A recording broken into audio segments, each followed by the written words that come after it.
Alright everybody, welcome back to the channel. This is Rob here at Smirking Gun Reviews, back to talk more His Dark Materials. We're on Season 1, Episode 3. Just another little announcement. I mean, if you're watching this, the channel hit 1,000 subscribers today. So I want to thank everybody that's been watching these reviews for this show and all the other videos that I make. Thank you so much for anybody that has watched this and decided to subscribe to the channel or liked or shared it or did whatever. I'm really enjoying this, and I'm really appreciating the comment section. I'm also appreciating the people supporting the fact that I haven't read the books, and I'm not going to until like it's over, because I already am. Just like the Expanse books, I'm chomping at the bit to actually get at the source material now, but I'm forcing myself to not. But it's real easy to not, you know, when you're this busy making content all the time. So it's like either I'm working or I'm doing this. So not a lot of time for other things unless I make special time. So again, thank you so much for those of you that have helped get the channel to where it is right now and to the future of where we're going to go. Because I plan on doing this series until the end. And if you're not watching this, we've also got Watchmen, Batman the Animated Series, Doom Patrol, The Leftovers, Doctor Who, Crime Story, which is a personal pet project of mine, but Agents of S.H.I.E.L.D., all sorts of stuff. We're going to be doing so many things in the future too, so if you're not a subscriber to the channel, please become a subscriber, because we've got a lot coming in the coming months on the channel. Stuff that we're going to have to fit in, like The Expanse Season 4 starting in December. So let's jump into this because there's a lot to talk about. And I don't want my camera freaking out on me like it always does, which it will at some point. So Lyra is captured by these gobblers. I think they're gobblers. That doesn't really make sense to me. So I don't think that's who took her, because she's already with Marissa. So who would be taking her unless it's somebody else, maybe with the Magisterium, that wants her more than anything. Maybe it's even Azrael. I don't know. I doubt it, you know, but I'm pulling at strings here. But she's rescued by Tommy Costa and his gang of people trying to find the kids themselves, because, you know, they feel like the old men aren't doing enough. And Marissa, she tears apart the college here. She confronts the master, played by Clark Peters. You know, they're kind of having a tete-a-tete. I mean, he's telling her, like, look, I left her with you to protect her. Now you're coming at us. Like, we're the ones who have her. And, you know, it's just not, that's what's going on. And she really doesn't think much of the professors and the whole thing, the college and the scholastics at all. But then she brings up the I'm not going to be able to say it, the althiometer and the books that read it. So these books are very important, but we also find out that there was, she's like, well, where the hell is it? he doesn't even have to tell her. He just looks at her like, you know where it is. So she knows that Lyra has the compass. I'm going to call it the compass because it's just much easier to say. But he also tells her, look, man, she came here with it, so I was just returning her property. And so she just decides, all right, tear this place apart. Very Gestapo-like, the way Marissa does things, the way the Magisterium does things. So, and also it just, she's almost in tears talking about it. Like I said, she's so, like, complicated. Like, she's holding everything in, and there's a lot more to, like, talk about with Marissa as the episode goes along. So she's with but Lyra is with the Egyptians, who are still trying to find the kids. And I know he's got a name in this, but I'm going to call him the Lord Commander, because to me he's always going to be the Lord Commander. He shows up and takes her to find out, like, from the other guy, Lord Fa, I at least remember his name, that, you know, what did she see, you know, what does she know about the kids? But she knows as much as anybody else. She just saw some papers that, you know, she knows where the papers are, but she doesn't know what she's doing with them. Let's see if we can I caused a bit of a technical problem there. In fact, now it's probably worse. I tried to pause it because I was like, well, you know, if I pause it, this thing won't have a problem buffering, but then it just did it anyway. So we'll jump right back in here. So they wanted to know what she knew, what she saw, but she didn't see anything. But they all know about her. And again, it's a lot of this. All the adults know stuff, and they don't want the kids to know because it's you should know the truth. It's like, when has that ever worked out? That always just causes more problems. And I get Lyra's frustration at this point. She's being passed around from person to person, whether it's Azriel or the college or Marissa and now the Egyptians. Nobody wants to tell her the truth. Nobody wants her to tell what's going on. They all want her to just trust us. Just trust us. And that's a lot of stories that deal with kids. Like even Harry Potter had a ton of that stuff where all the teachers, were like keeping the kids. They thought they were keeping the kids safe, but really they were just holding them all back. Dangers that were really out there. And she just feels like a pawn in everyone's, bigger plans, or the bigger world, the answers to things that have been going on for a while. But Pan still convinces her to stick around. And then we find out, so the compass is a way to read the books. Translate, decode. Okay, I get that. So now that's why they've been banned, is that people clearly don't want people being able to use the compasses properly because it must be something dangerous. At least the Magisterium must think it's dangerous to outlaw those books. And I also noticed that, Lyra is picking up, damn, she's picking up things from everyone that she meets. So each person's kind of like a lesson along the way. And I know that that's like other stories too. And I'm trying to remember one specifically that's on the tip of my tongue, but it's not getting there. Maybe it's Harry Potter again. Maybe it's the different defense against the dark arts teachers he has. But I'm assuming all of these kind of things that she's learning combined, and all the different groups of people that combined that she's meeting along the way are going to make her a more self-reliant person. Somebody who, will become what she becomes, or what she's supposedly destined to become. The one. Everybody has the one. Every story seems to. Then Boreal. He crosses over again, finds out that his car's been booted, and he talks to this guy, and we're going to kind of skip to his part of the story.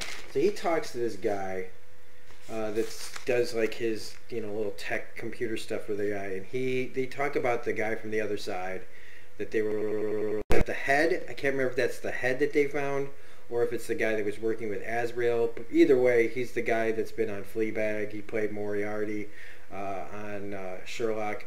He was on Black Mirror recently, and his name escapes me, and it's making me mad because I know this guy's name.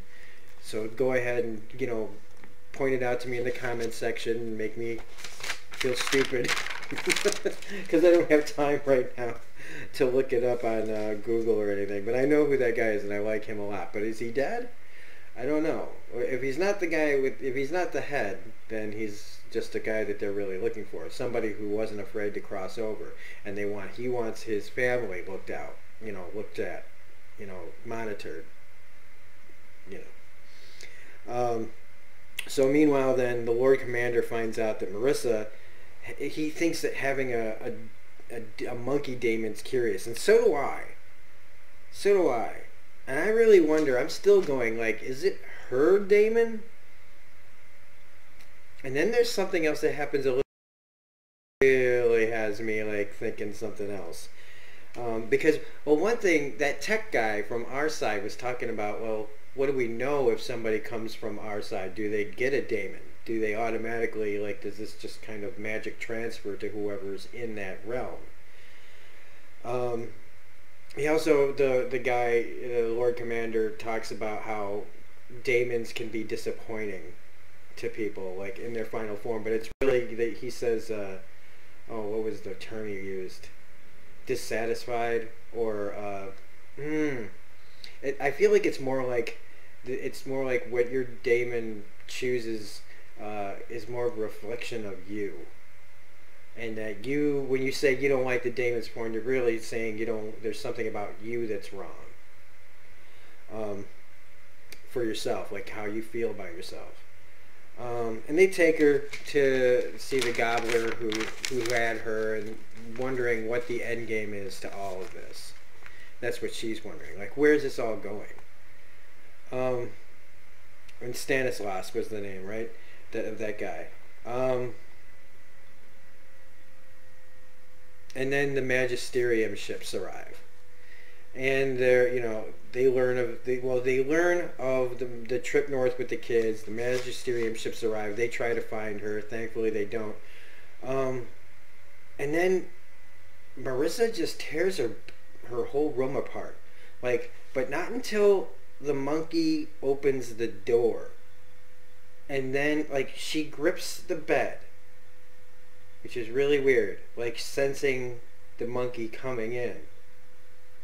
Right? And then the monkey comes in, and then she starts tearing up the bed. And this leads me, like, oh, man, I really want to get to this part.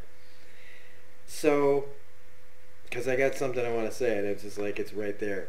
And Lyra, she's kind of runs off for a minute. Like, not really that far, because the lady's right behind her. But she finally gets the truth. She finds out that Marissa, because they finally, she's like, don't on my own, because everybody's telling me to take a risk on them. Everybody tells me they got my best interest at heart, and you can trust me, and I'll keep you safe, all this other crap.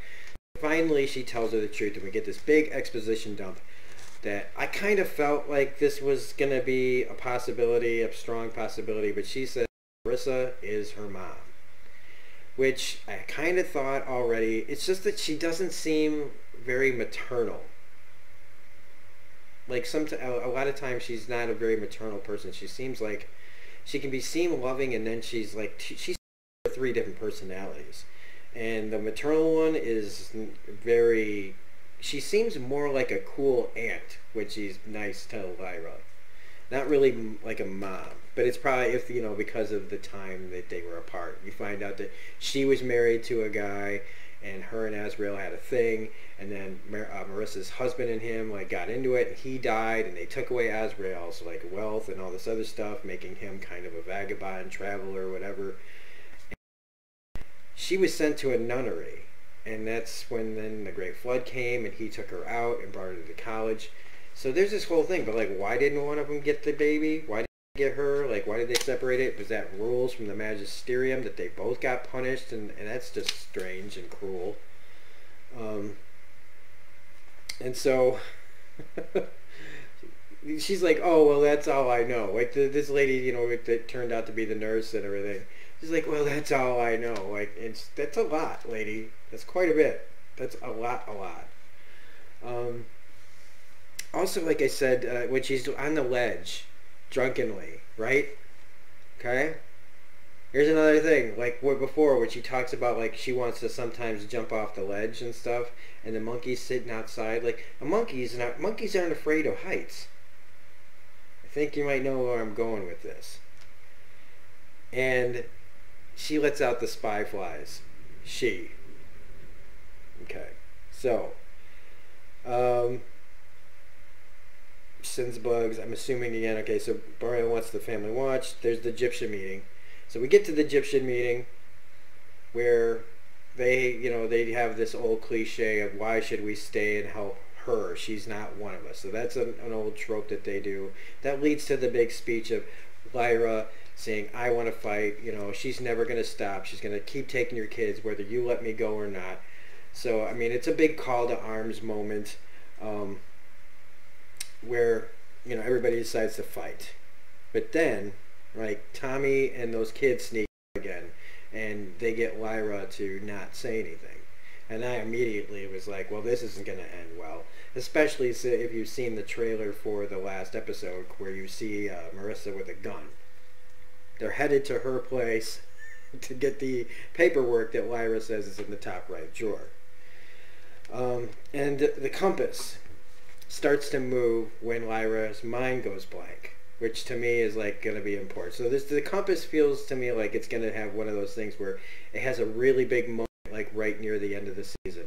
that's something that's been you're staring at or wondering about and trying to figure out how to get into it, how to work it. It makes me think of the hatch on Lost, how John Locke was always trying to unlock it, always trying to figure out this big puzzle, how to get into this thing, how to make it work. Like when you open it, Pandora's box kind of opens up, and I kind of feel like it's the compass is this big kind of, not a MacGuffin, but a plot device to really like explode for next season. That's going to have a whole other world about things opening up.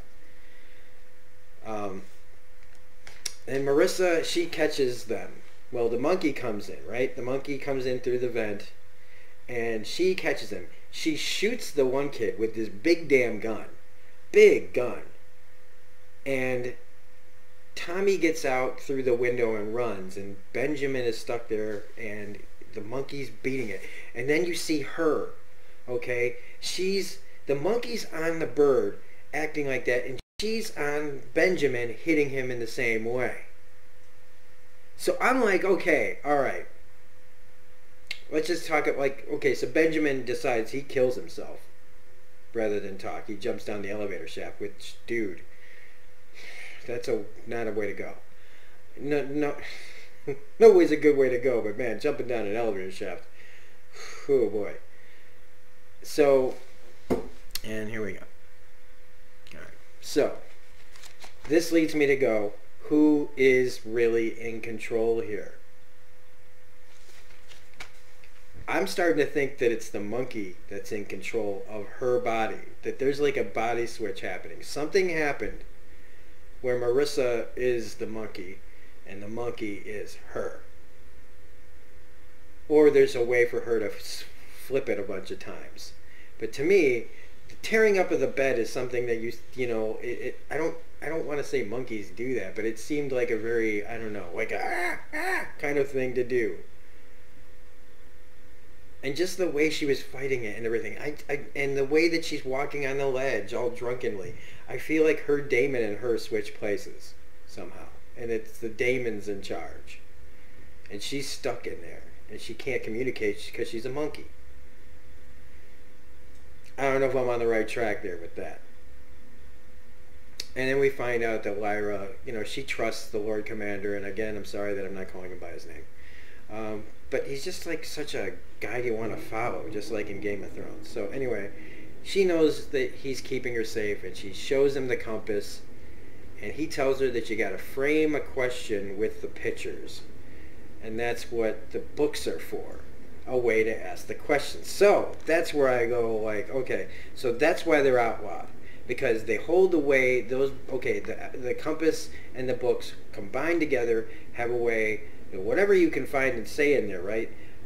It can answer questions that the magisterium don't want answered, or something along those lines.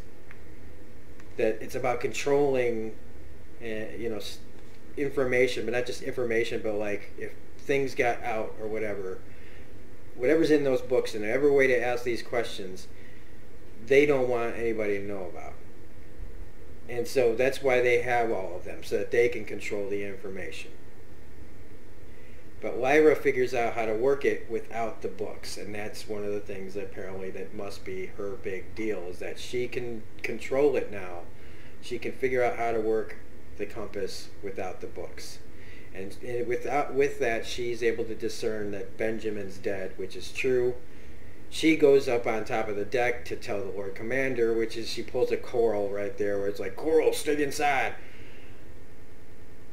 Comes out, and of course that's when the bug spy flies show up. So now one of them's captured, but the other one gets away and makes it back to Marissa. So now she knows where they are. But they now know, with Tommy coming back with the papers, that she's going north. And so they're going to Trollesand to get ready to find the kids up there and meet up with the witches that they say they need. So it's a pretty big episode.